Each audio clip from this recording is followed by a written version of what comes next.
live from Super Soul Farm. This is Wisdom of the Sages, a daily yoga podcast with your host, Raghunath, and co-host, who is back, Kaustubha Das. Welcome to the show, and welcome to the Srimad Bhagavatam, and welcome back, Kaustubha. Thank you. How was your flight? Kaustubha just sits and meditates. That 6-hour flight, he's just sitting in meditation. That was just deep meditation the entire time. Atma-supracidity, self-satisfied, needs nothing. Sir, can I get you something? I'm completely satisfied. I'm completely fine. He just puts up the Jesus mudra to the attendant. I watched a dumb movie on the. You watched a dumb movie? Oh. Yeah. What was it? What movie? It was called. I think it was called Music and Lyrics. It was a silly film, but it was entertaining and it was funny. I'm sure. See, this is the thing about people practicing spiritual life. No matter what you watch, you will extract spiritual substance from it. That's called a paramahamsa. Paramahamsa. You know, the interesting thing about the paramahamsa is the supreme hamsa, right?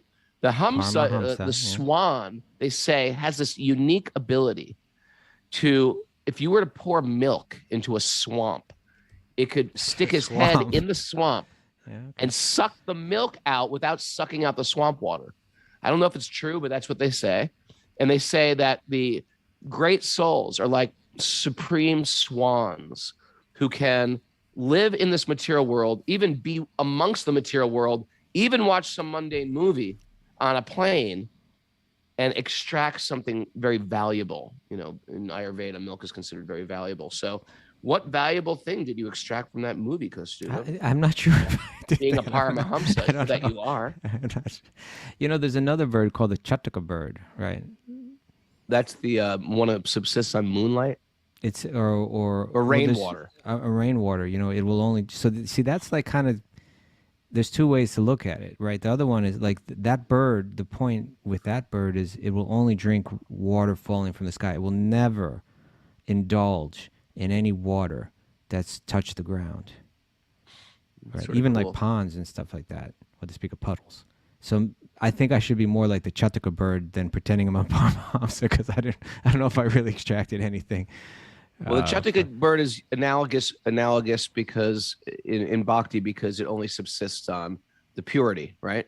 Like, and it's an inspiration that we, you know, let me not waste my time. Let me not, you know, let me not engage in topics and, you know, content that has no true value. I will only accept that which is, you know, related to Krishna. Which I know, but you did watch that movie, so that's my point. I'm trying to relieve you here by saying you're like a paramahamsa.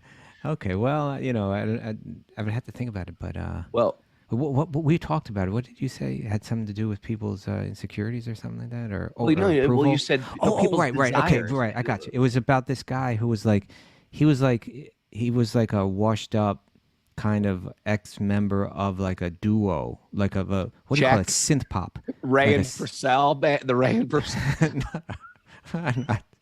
No, it was like a synth pop band like Wham or something like that, but they were called Pop. Okay.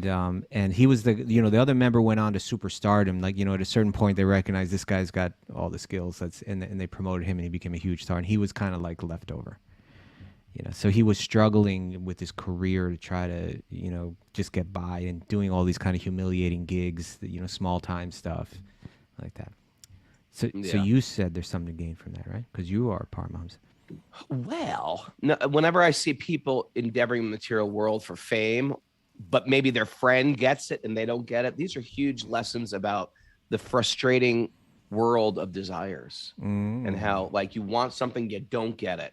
You want something, you get it, and it doesn't live up to those desires. Right. Or you want something, you get it, but it gets taken away from you. These are the frustrating paths of material desires. Whereas in Bhakti, the whole Gita is you find your calling and you move straight ahead like one of those, you know, Japanese bullet trains. And despite the praise and despite your detractors, you're just moving straight ahead on your service. I'd imagine that we're detached from the fruits, meaning you may not get it, but that's okay. I'm doing what I'm born to do here. Gotcha. Because I'd imagine sometimes Mara wins that award, best chef in Columbia County, sometimes they're like, we're going to pass on you this year. She's like, you know what? I don't care. Can't give it to every year. Give some room for the other chefs out there. Right. Because I imagine that must be how frustrating. In the world is just like, it's doing different things to us, right? And we think we're in control, but actually we're not. And so, like, I'd imagine a guy like that comes up, he thinks he's got talent, he thinks he's got musical skills, far more than the average person, but then this other person takes off and you're left behind and you're this has-been and everybody looks at you as a has-been. And, what's the message? Like how are you meant to react to it? How are you meant to adjust to it? It can make someone angry, bitter, frustrated, right? Or the paramahamsa, right? Like we have to be more like that. What nectar is here, right? What is, and when we say nectar, right? Like use that word, but like when you use that amrit, what's eternal here? What's deathless? What brings me towards eternity? What message can I extract from it? You have to apply bhakti to all these things. Kaustubha. You know what? I heard a good quote the other day. It was something, I read it, but it said something like it was something like this. It was something like, the more that we think we are the controller, the less we're able to recognize who actually is in control. Think about that. Read that again, Raghu. Read that. I gotta read that. Say it again. The more that we think that we're in control, the less capable we are of recognizing who actually is in control. We're actually not in control at all. I'm glad I did read that again, actually. Yeah. That meant something to me. I have this very wise mentor friend who's not a devotee whatsoever. Okay. But he's like my neighbor, and he's like he's nature guy. Such a beautiful he's like guy. A nature mentor. He's like shows you how to whittle and do things like that, how to start fires. He could. He's like, he knows how to do everything. He built his own house. He built his own chimney. You know what it takes to build a chimney?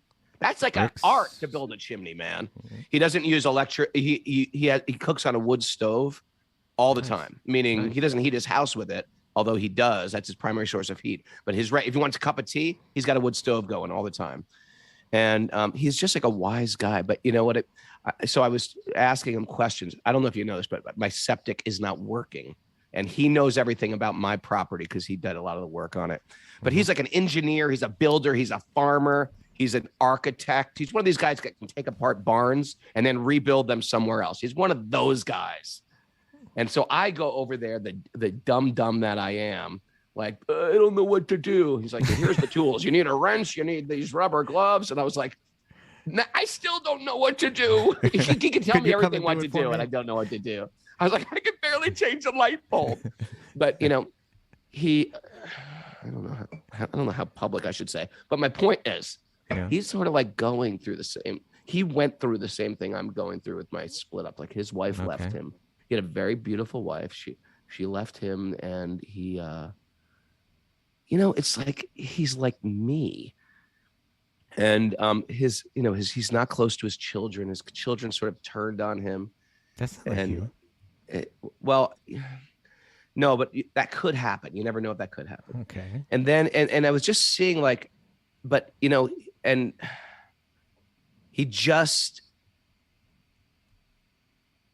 he's sort of alone in this world. He just kept on doing farming and stuff like that.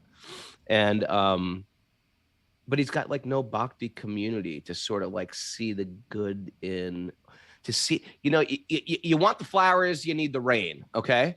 That's how we look at it in bhakti. You want the flowers, you need the rain. So when the rain comes, we're like, you know what? I can't tolerate this rain, but there's flowers coming, and I'm going to extract what's good from this. And there's a community here to support me. There's friends to support me. There's people to support me. There's literature to support me. There's a culture to support me. There's philosophy to support me. There's gurus to support me. And I feel like, man, this guy he has a lot of wisdom, but he doesn't have that. And because of that, there can be, he could sense, and he's a good-hearted guy. You can sense a bitterness in his relationship with his children, who they want nothing to do with him. And, he had, he's one of those persons who has so much information to pass on. And it's they're dropping change. I'm ready to go there and just learn. Tell me Tell me how to, rebuild an engine. Tell me how to like, use all these, tools. Tools. He's got his own sawmill. The man's got his own sawmill up there. Yeah, it's a lot of dropped change, and I wish I was there to pick it up. But anyway. All right. So anyway, we've got something really incredibly valuable here. And you know what it is? It's a way to escape bitterness in the material world. Right. We want to become these lovers, but we get hardened. We get hardened. We can't hate our past. We can't hate what happened to us. We can't hate what we've done, or where we went wrong. If I really want to love myself, I have to see those things as building me and crafting me and molding me and sculpting me, or else we get really easy.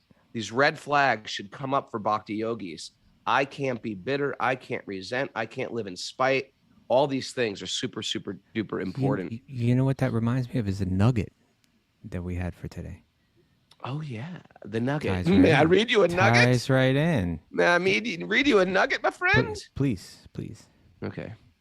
This is a welcome back nugget from Robert Hayden from his 1970 book of poetry titled Words in the Morning Time. And morning spelled like morning, like at a funeral. Yeah, that kind of morning, right? Have you ever honked at a funeral by mistake? Like, come on, move it. And they're like, wait a second, they're all dead. I don't have a car. I do. All right. That was a squirrel. Sorry about that. It was a pre. We must not be frightened nor cajoled into accepting evil as deliverance from evil. Love that. I'm going to read that again. We must not be frightened nor cajoled into accepting evil as deliverance from evil. We must go on struggling to be human, though monsters of abstraction police and threaten us. That's got to be a band name. Monsters of Abstraction. We're Monsters of Abstraction from Toledo. No, I like it. And I think it ties into what you're saying. He's saying we must not be frightened, right? Cajoled. And accepting evil is deliverance from evil. In accepting or rationalizing our own bitterness, our own animosity towards others. Although there are monsters of abstraction, right, that do attempt to police us and threaten us, that there's always some rationalization or some pressure to turn against others, and to harbor some kind of animosity or bitterness towards others. It's not only, we've been talking this morning about like how one might become bitter because of this or that, but also there you pick up the news.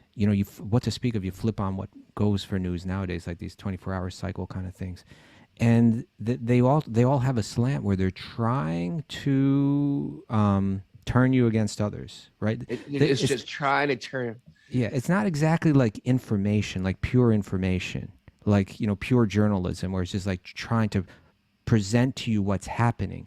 The age of journalism is over. It's trying to create some feeling, some pull you on one side, feeling. Turn you against the other side. Yeah. We we don't want the news. We want an emotion. They're going for that like sort of clickbait, whatever's going to grab a person and make it go viral and spread it around and pass it around on social media. We'll take things out of context. We'll take a clip. Here's a clip of exactly the entire sentence out of context, so we can just run with it and berate this person. And it gives me some dopamine dump where I feel better than them. Yeah. This is it. Accepting evil as deliverance from evil. So when he says we must go on struggling to be human, the way that I read this is I put this in the context of like, as yoga practice or bhakti practice. We must go on struggling to be sadhus, right? We must go on struggling to be, deeply spiritual, holy, righteous, good people. And that means resisting, first recognizing, right? Okay, this is just, it's steering me against someone else, right? It's not that we don't stand up for, to try to heal or to try to make the world a better place. But in order to do that, we got to become better people, and that means rooting out that animosity and resisting the urge to rationalize whatever bitterness or anger or hatred that we have for others. Yeah, we got to turn that revolution inward. Yeah, right. We revolt against our own. At least initially. Yeah. All right. Yeah. All right, Raghu. We ready? So what do you say we go to the Bhagavatam? Yeah, do we have announcements we need to make? We do have some announcements. We have a Bhakti recovery group meeting at 1:00 today. And then on Sunday, they have an open meeting, and Kaylee Woods, our favorite musician, is going to be the guest speaker at that. Whoa, they got like big time entertainment now. Yeah, celebrities. Celebrities coming in. Kaylee Woods. Yeah, and then also there's a Fun Day Friday asana class with Jamuna Jaya this evening at 5:30 for Patreon members. She keeps it fun. Patreon members, Fun Day Friday. That is a great name for a class, because a lot of times people are like, I don't want to do yoga. It's Friday. You use Friday as an excuse, but it's fun with Jamuna Jaya. Everything's fun with Jamuna Jaya. Always. Can you text her? I can't. She's not answering my. I want her on a walk on Wednesday. Jamuna Jaya. All right. Mara. I think we've had her before, but not that we couldn't have her again. Pretty sure, yeah. Okay. Om Nama. Oh wait. Narayanam Namaskrityam Naram Chaiva Narottamam Devim Saraswatim Vyasam Tato Jayam Mudirayat. Before reciting the Srimad Bhagavatam, which is our very means of conquest, one should offer respectful obeisances to the Supreme Lord Narayan. Unto Narayan Rishi, the supermost human being. Unto Mother Saraswati, the goddess of learning. Unto Srila Vyasadeva, the author. Nasta Prayesh Vabhadreshu Nityam Bhagavat Sevaya Bhagavati Uttama Shloke Bhaktir Bhavati Naishtaki. By regular attendance in classes in the Bhagavatam and by rendering service to the pure devotee, all that is troublesome to the heart will become eradicated, and loving service to the Supreme Lord who is praised with transcendental songs will be established as an irrevocable fact. Om Agyanat Tamarandasya Gyananjana Shalakaya Chakshur Militam Yena Tasmai Shri Gurave Namaha. I was born in the darkness of ignorance, and my teachers are opening my eyes with the torchlight of knowledge. I offer my obeisances at their lotus feet. Okay, now while you say the name and the chapter and the numbers, Mara, and Kaustubha starts his rewinding. Let's take this back to the beginning. Let's start over today. The rewinder, Maha rewinder you are, Kaustubha. I have a cat that is driving me nuts, meowing to get out of the house. So you guys do that. I will be right back. Okay, let it out. Let it out. Right, Mara, where are we? Yeah, we're reading from Canto 4, Chapter 7, text. We're going to reread text 38. Oh, we're going to rewind it. Yeah, I thought we should rewind it. Well, text 38, I was sitting in the airport. My battery ran out. I was kind of busy too, and I was about to have to get on the plane, and then just to finalize the whole thing, my battery ran out right as this was being read. But wow, what a verse this is! And I was, when I heard this verse, I was thinking, we really ought to go through the entire Bhagavatam and collect every verse that more or less has the same message, because it comes again and again and again. It's repeated throughout the Bhagavatam, but here is just a real clear example. But I think we ought to do that, Raghunath. What? This verse that we read, you read yesterday, text 38. This message. You're gonna rewind it? We're rewinding, and my point was, like, there's many verses that more or less say this exact same thing. It's coming through the mouths of different people. Here, it's coming through the mouth. Prabhupada translates it as the great mystics. Ah, right. I commented on that word. What did they? You incorrectly commented on that word, though. I incorrectly did it. Yeah, I heard you say that. It's Yogeshwara. You're like, no. The Yoga Ishvaras, the Yogeshwaras. You see, because they're the mystics, right? They're doing their mystic yoga. Oh, okay. All right. Because the siddhas had spoken previously. Oh, I commented on the siddhas. Yeah, you said they were siddhas, but I mean, in what sense they are siddhas, but at least the term here is the Yoga Ishvara, the Yoga Ishvara Uchu, the great mystics said. And it's interesting because, right, what do these Yoga Ishvara, what do the yogis do? And when we use yogis in this context, who are we talking about? Because The more that you're immersed in reading and discussing these books, the more that you begin to understand the context in which a particular word is used. And so here, a lot of different people were speaking, and here then it says that the yoga Ishwaras, the Yogeshwaras, the great yogis, you could say, right? The master yogis. What does it mean by yogi here? Because isn't a bhakti-yogi a yogi, and isn't this kind of yogi and the yogi and so on? But here we can understand in this context we can understand these people that would perform Ashtanga yoga, right? That they would sit quietly with complete sense control and bring their mind to one central focus and hold it there and go into states of trance. In that sense, they're great mystics, right? Okay. But what do they discover? What do they focus on in that state of trance? Well, it's revealed to them in their prayer here, right? Because they would recognize the Paramatma. They would recognize God that is within the heart of every living being. They would recognize within themselves, and they would commune with Paramatma within their own heart through their mystic meditation. That's what they were aiming for. Maybe they just want mindfulness, Kaustubha. Well, but they want mindful, but for a purpose, right? There you go. There you go. There you go. Don't get me on my mindfulness tangent. My mindfulness squirrel. No, we're not The going to go whole there. world wants mindfulness. No, you don't. You don't want mindfulness. You want bhakti and mindfulness. What good is mindfulness? You could be you could be one of a bank robber and be mindful. Who cares? You know, it's right? interesting. Yeah. I'll make a confession right now. I'm going to make a confession. You've robbed. No, I haven't robbed it. I mean, I suppose we'll get it. But Did you see that, robbing the small things.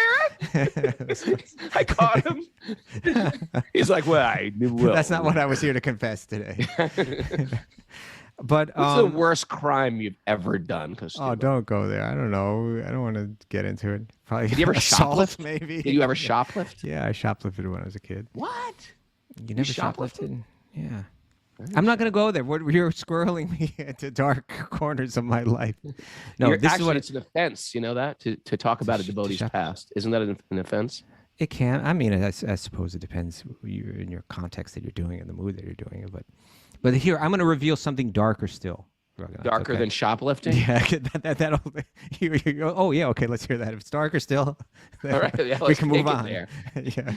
Assault. No, but like within, I'm going to say this. It even relates to what you're saying about your friend and mentor, nature mentor. Yeah. Who has like such knowledge, right? Yeah.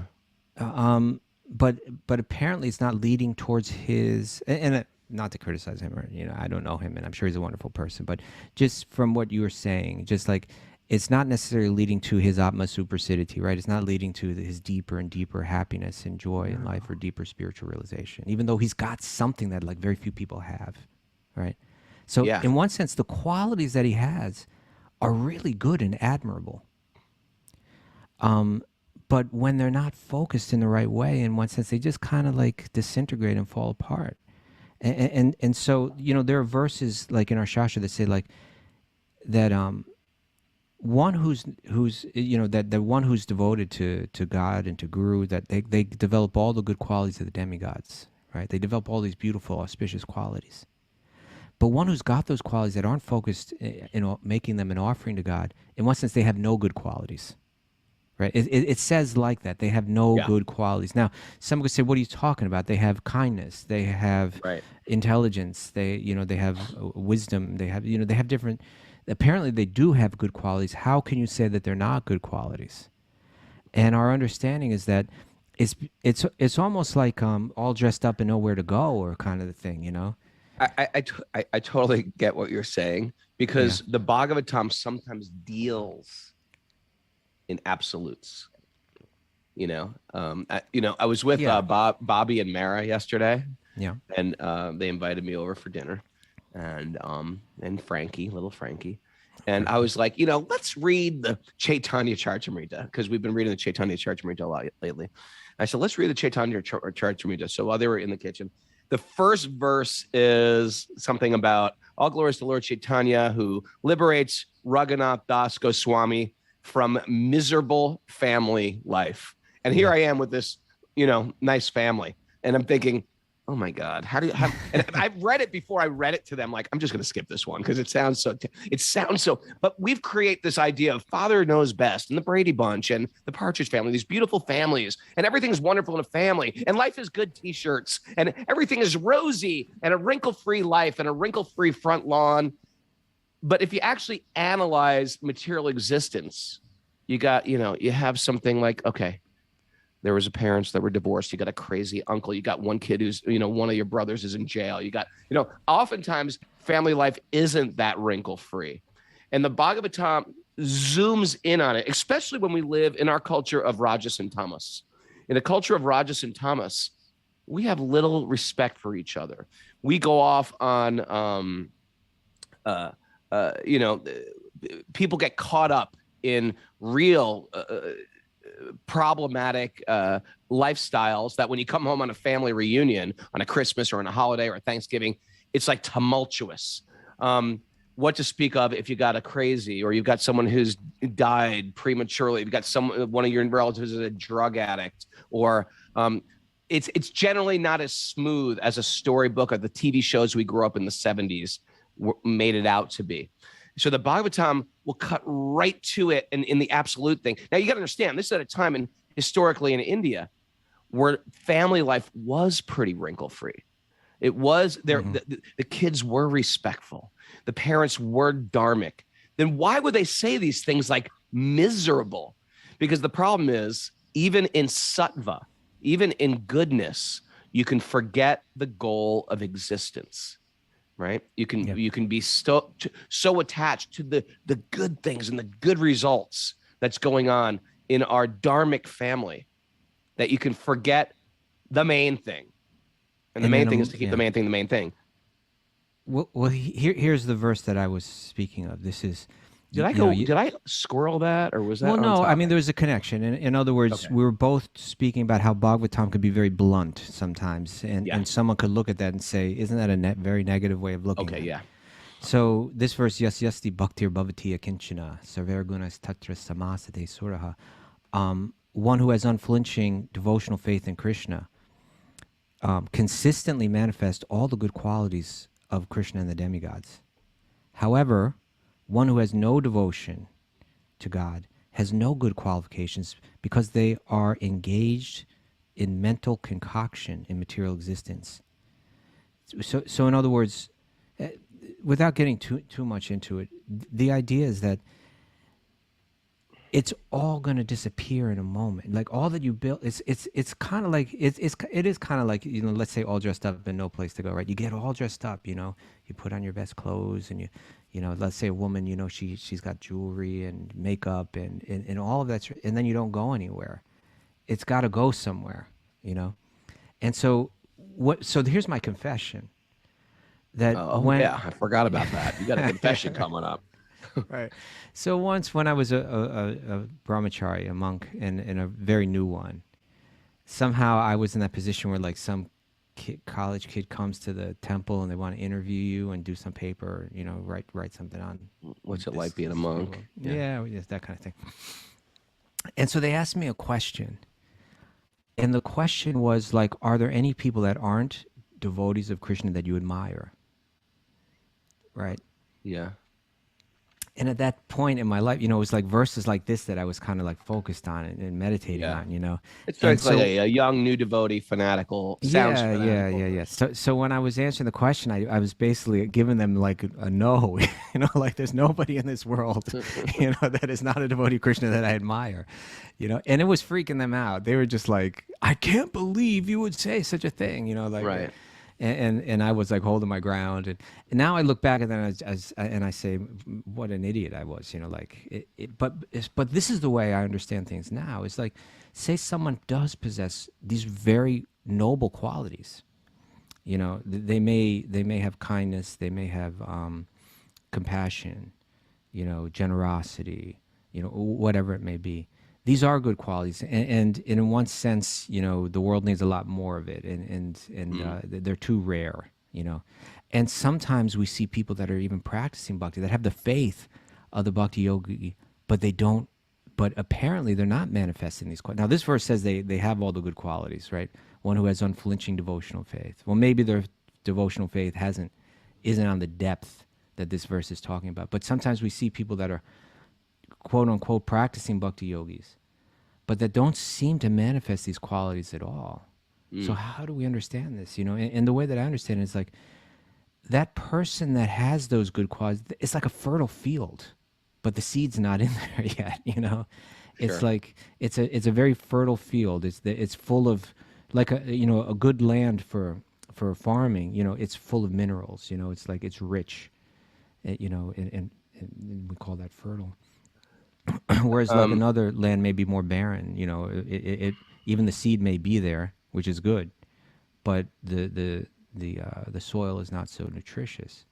Well, sometimes it's also, Prabhu, it's like lifetimes.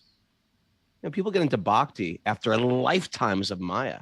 They could get into bhakti for even a trite reason, but they are deeply materialistic. So they could be practicing 10 years, 20 years, 30 years, 40 years, but they still have lifetimes. They may not have been so spiritual in their last life. And so it's sometimes the most simple concepts, right, are hard to go deep with. They're on a path, but they're like taking a tricycle instead of like a Lamborghini. But they're moving forward. They're moving it just forward. Seems a little bit slower. Yeah. Because some of the concepts can't sink in very deeply. Now, I was going to say the other thing would be, you might argue, say, well, no, I know a person, because I was thinking one of the factors of a person who's in bhakti, we were saying earlier, like they're grateful. They're grateful. They're not bitter. They're not feel like, yeah, my freaking stupid kids who don't love me, and I gave up, I sacrificed my whole life to raise them, or my, how dare she, we end up with a bitterness towards life. And someone could say, well, my grandmother wasn't bitter. She left very peaceful, and she was very loving all the time. She didn't have that bitterness. Then I would say, then she had bhakti. Then maybe she didn't have it to the degree we're talking about, or the Bhagavatam thought, but she actually understood these deep spiritual principles of, we are here to grow, let go of resentment, God's in charge, there's a higher power that's in control. What if the person was an atheist and still died peacefully without bitterness? She didn't. Then I would say that even within her atheism, she understood deeper spiritual principles of the universe. So here we go, right? So now what are those spiritual principles, right? Well, they have something to do with recognizing the commonality of all of us, something that we share on a spiritual level. So which brings us to yesterday's verse, right? The text 38, where we're hearing from the Yogishvaras, right? From the great mystic yogis, who, and again, what do? They don't just practice meditation for the sake of it. They don't practice meditation just to attain peace. They want peace and they cultivate peace. That's what the yama and the niyama is for. That's what the asana is for. That's what the pranayama and the pratyahara are for, right? That's what all the limbs of the eight-limbed path are for. It's self-discipline for peace, but then that peace has a purpose, right? Because within that peace, I can commune with the paramahamsa within me. I'm moving because I'm not at peace, because my mind's always distracted and moving from subject to subject and invested with all kinds of distracting desires. God's right here in my heart, and I'm totally oblivious. So I want to settle that mind. I want to find mental peace, but not for the sake of peace itself, but for the sake of my being able to connect with Paramatma with my heart. Now, all these different people are speaking, and they're saying their prayer to Lord Vishnu, and now we're going to hear from those specific type of mystics, right, who go within and commune with God in the heart. And this is their realization. Now they're seeing who they've seen within their heart. They're seeing him externally. They're seeing him outside, standing outside as Lord Vishnu. And they're offering their prayers to him. What do they say?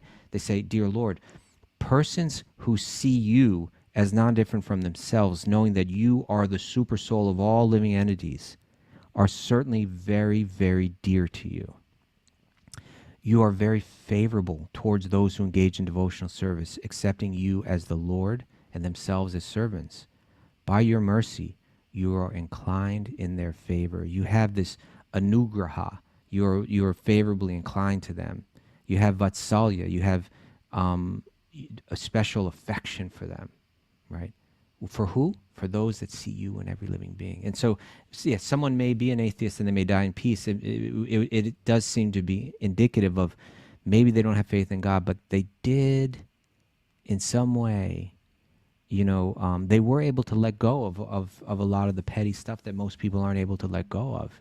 They were able to see something, at least operate in such a way where they didn't find themselves in conflict with others. Going back to our nugget for today, because we have fear that, my happiness is dependent on things being a certain way. Maybe this person had a certain jnana, a certain type of detachment that enabled them to be more peaceful minded.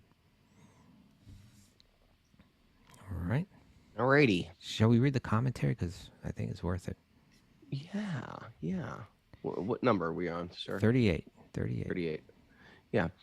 Oh, this is good. It is indicated in this verse that the monists and the great mystics know the personality of Godhead as one. This oneness is not the misunderstanding that a living entity is equal in every respect to the personality of Godhead. This monism is based on pure knowledge, as described and confirmed in the Gita 7:7. Priyo hi gyanino tyartam aham saja mama priyaha. 7:17. That was. 7:17. I was like, that wasn't 7:7. The Lord says that those who are advanced in transcendental knowledge and know the science of Krishna consciousness are very dear to him, and he is also very dear to them. Love that little add-on. Okay. Those who are actually in perfect knowledge of the science of God know that the living entities are superior energy of the Supreme Lord. This is stated in the Gita, 7th chapter. The material energy is inferior, and the living entities are superior energy. Mm-hmm. Energy and the energy. Padam prakriti, right? Padam prakriti. Prakriti vidime param is the line. Prakriti vidime param. Now hear of this higher energy that's comprised of the souls, right? First he talks about Bhumir, Apal, Ano, Vayu, Kangman, Buddha. He talks about earth, water, fire, air, ether. And then the subtle elements, mind, intelligence, and ego. And then he says, now hear from me about the superior energy, and that comprises the jivas, the souls, us. Okay. Energy and the energetic are non-different. Therefore, energies possess the same quality as the energetic. Okay, what does that mean? Energy and the energetic are non-different. We are a drop from the ocean. Oh, okay. We're dropping the ocean. It's just like the ocean, but it's tiny, right? We are a spark from the bonfire. Okay, there you go. Right, because something's energetic. It's like the fire itself. It's generating the energy, and the spark is part of that energy. So they're one in terms of their heat and light, but in terms of their relationship, one is still dependent on the other, and that's the point that Srila Prabhupada is trying to make here. So there is a oneness, but there's a difference as well. And what do we call that, Mara? Achita beta beta tattva. Oh man, I thought you completely had her. She was looking the other way. She was I picked up my phone and was a little distracted. I thought you were gonna get her. Okay. You want to continue? Yeah. So the energy and the energetic are non-different. Like the sun and the sunshine are non-different, but one's the source and one's not, right? It was really good when Mara was sharing a screen with me in Colombia, because she'd always drag it up to the top of the screen, and I'd never lose my place. Well, why do you move it? What are you doing? I'm just not organized in the brain. No, but you just leave it where it was, and it would have been fine.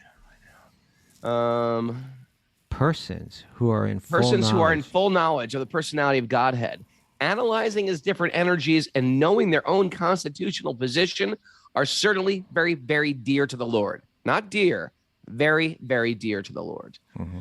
Persons, however, read that again. All right. Persons who are in full knowledge of the personality of Godhead, analyzing his different energies, and knowing their own constitutional position, are certainly very, very dear to the Lord. Read that again. So funny.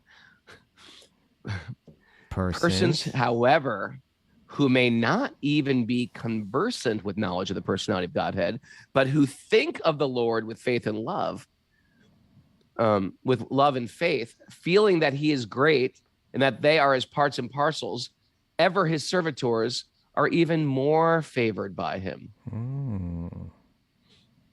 The particular significance of this verse is that the Lord is addressed as Vatsala.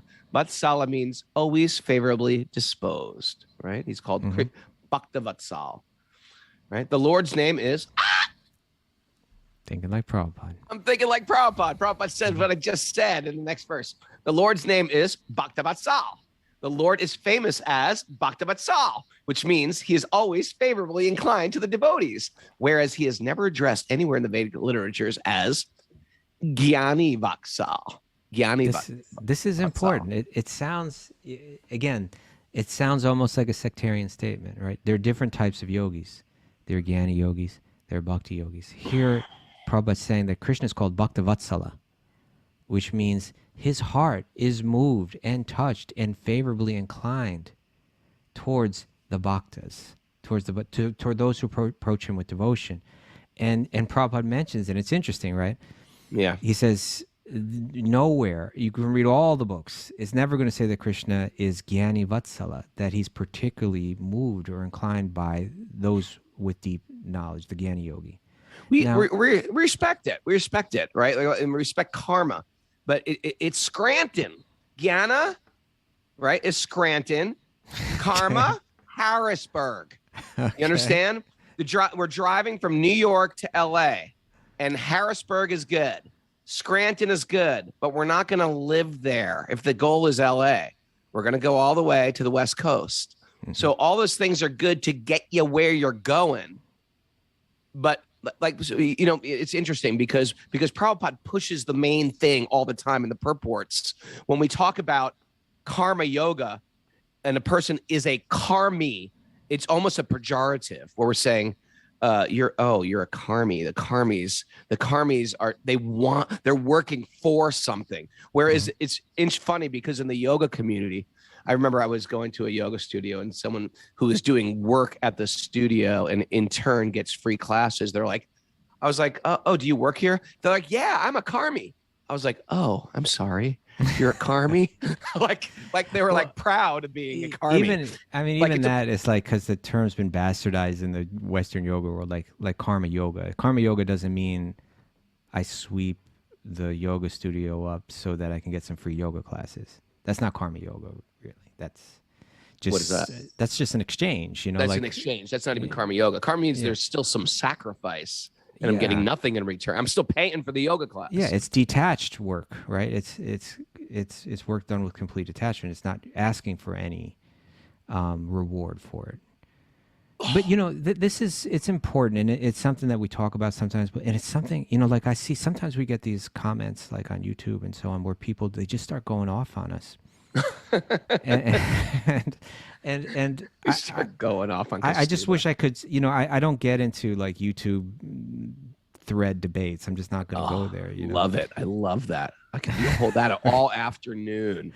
If anybody's got something, I'm going to say right now. If you got something to say to me on YouTube, social media, you will never get a response from me. Matter of fact, I'll probably just block your ass. We have children here. Go. Sorry. Can't say ass. Ass is that a bad word? Or, I don't know. I thought that got accepted as okay. So my point is, it's almost like, hey, if we could sit down and discuss this, I will try to help clarify what's going on here. But it's not that, because like the comments are like, why do these Bhakti-yogi Hare Krishnas got to always think that like it's only their way and no other way? First of all, it's not the Hare Krishnas, right? This is a debate that's been going on for millennia, right? You can go back to Ramanuja. You can go back to Narada Muni. We can go back to Narada Muni, but I was going to say you can go back to Shankaracharya. Like there was an honesty in recognizing that we have two different opinions, and there are like more modern, let's say, what do they call them? Neo-Vedantins, right? Who kind of like what they did was they took the impersonal teachings of Shankaracharya. Shankar's teachings were that Raghunath, you and I, in every sense, are one, and you and I in every sense are God, but somehow we've forgotten that, and I'm thinking I'm me, and you're thinking that you're you, and the perfection is when we merge back into God again. We realize that we are God. That's what Shankar taught. Now then someone like Ramanuja comes, and he defended that. He didn't just say it. He defended it, right? He made, what do they call it? Like when you're in college and you graduate school and you gotta present your doctorate, thesis. your thesis. You present your thesis. So you have to argue it right in front of others. Isn't that how it works? I don't went to school. I don't know. I'm a Mara, is that dropout. what goes on in colleges? Yeah, did you go to college, Mara? I went to college. What college did you go to? When you graduate? Yeah. What did you study? How come we don't even know this about you? What's going on here? Where'd you go to college? Tulane in New Orleans. Where? You went to New Orleans? Yeah, Tulane? University. Yeah. Oh, Tulane. I think Goravani's daughter just got accepted to Tulane. Well, what did you major in? Yeah, Cooking? No, history and African diaspora studies. Oh, Whoa. that's why you have those. What? That's why you went to Madagascar. That's why you've got all those scary masks at your house. Raghunath, those are not scary. They're scary, man. She'll admit it. She's got one. They're not all scary. Yeah, she's got one that calls bad spirits and then one that deflects the bad spirits. It's consuming the other one. All right. But wait a second. Where'd you learn how to cook then? By doing it. Okay, Raghunath, we don't have enough time for this major squirrel. We can pick up on this next week, okay? Troy Wainwright played football at Tulane.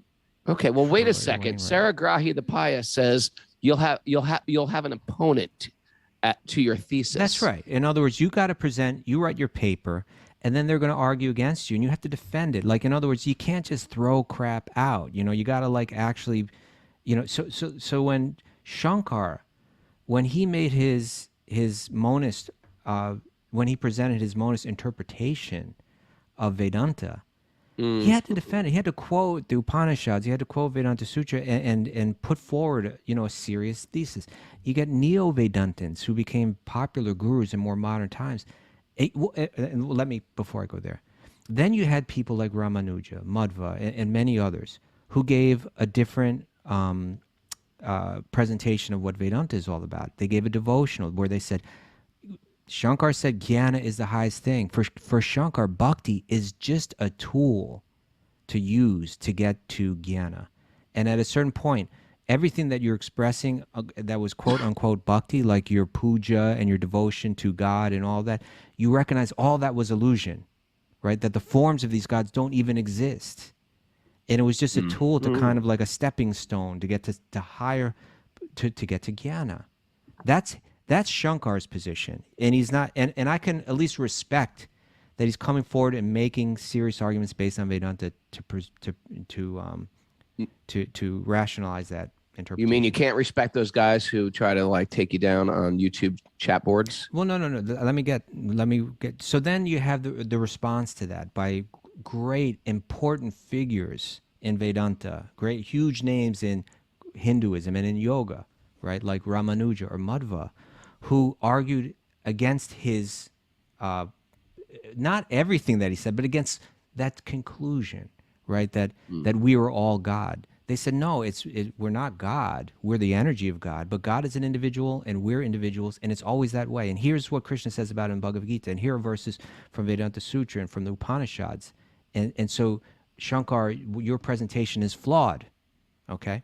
Now, that's an honest disagreement, where both sides are accepting that there's authority beyond them, and they're defending it seriously, like very seriously, right? With dense, you know, literature, you know, with, you know, very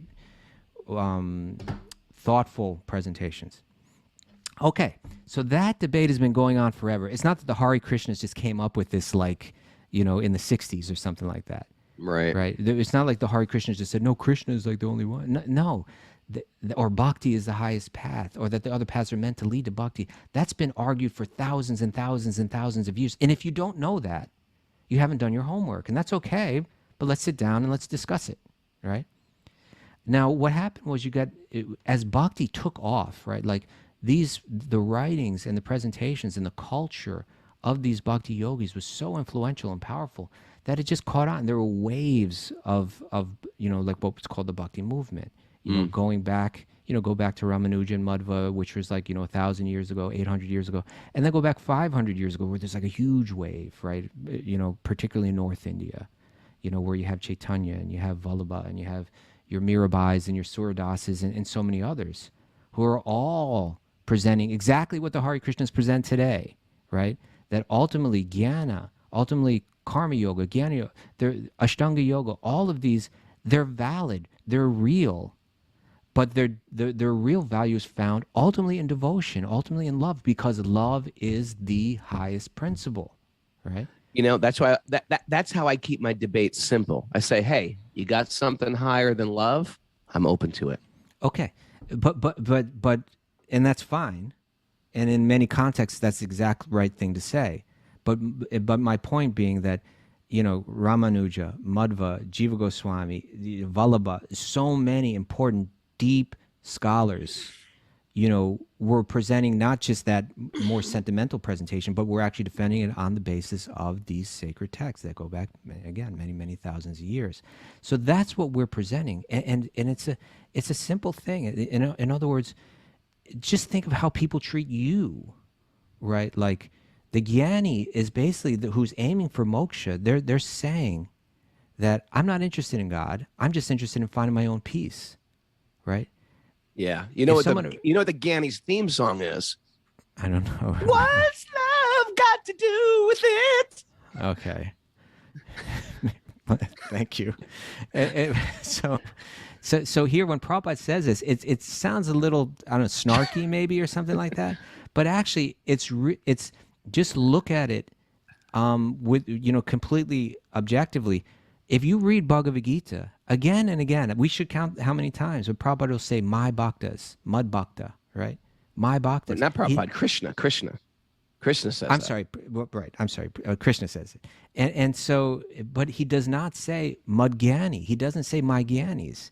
He has a particular inclination to those who approach him with love, and he responds differently to those that are approaching him just for liberation. What to speak of those who are approaching him for the things of this world?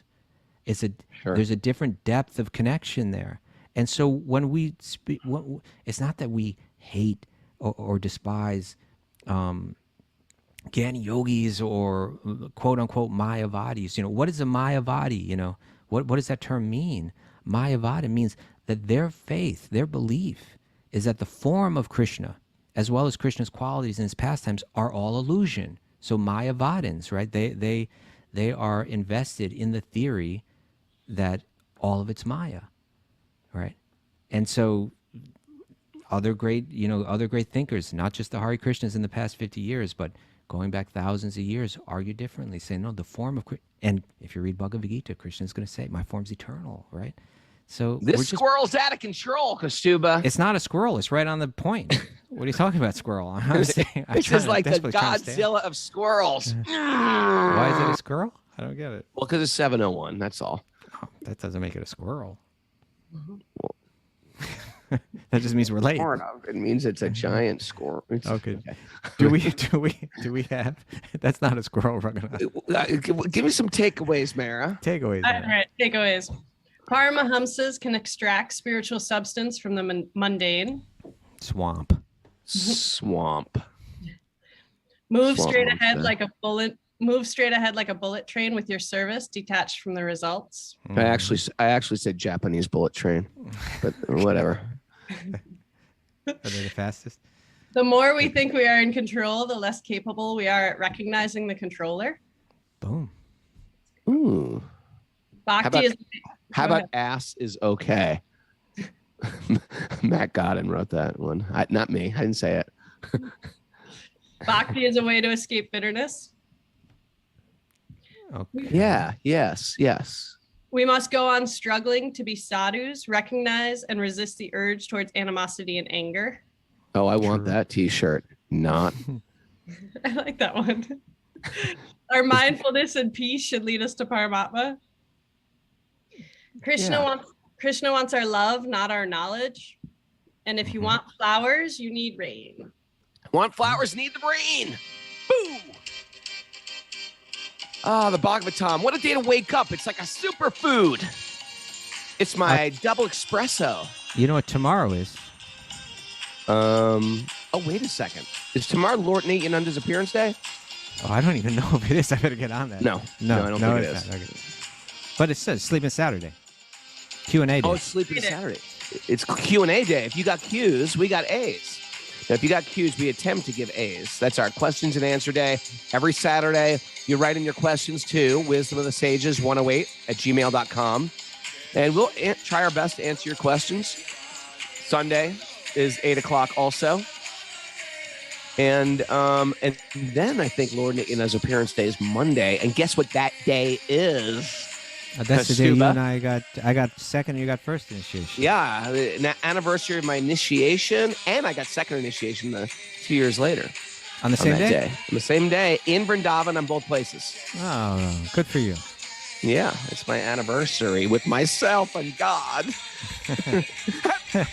Myself and God. To me and God. Thanks, everybody, for joining us. I really want to thank the Zoomers here for showing up live. I work much better with a group of people in front of my face, truthfully. So thanks. And I want to thank everybody out there, the others that are out there. I run into them on a regular basis. Thanks for listening. Hey, tell a friend. It's Tell a Friend Friday today. Is it today Friday? Yeah. Tell a friend about Wisdom of the Sages. Maybe take a screenshot, share it with them. Say, hey, I think you'll like this. This is how this stuff goes viral. We just pass it around.